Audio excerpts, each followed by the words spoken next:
On the question of ballistic missile, let me say without any fear of contradiction that ballistic missile was never a subject of discussion between Iran and United States. It was not on the table at all, and it has no mention in the MOU. If you read its terms and conditions, there is no mention of ballistic missile at all.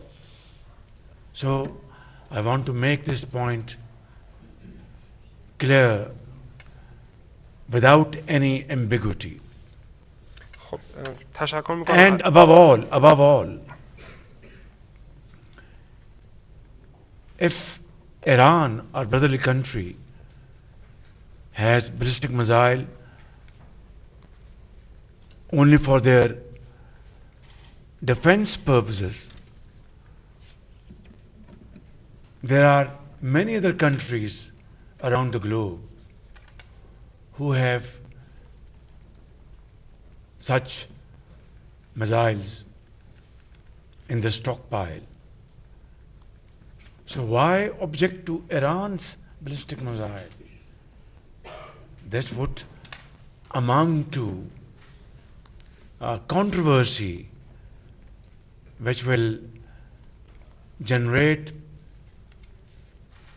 unnecessary delays and doubts and question marks. So, in conclusion, let me say categorically that ballistic missile was never part of the agenda which was discussed. It is not part of the MOU, and it was never on the table.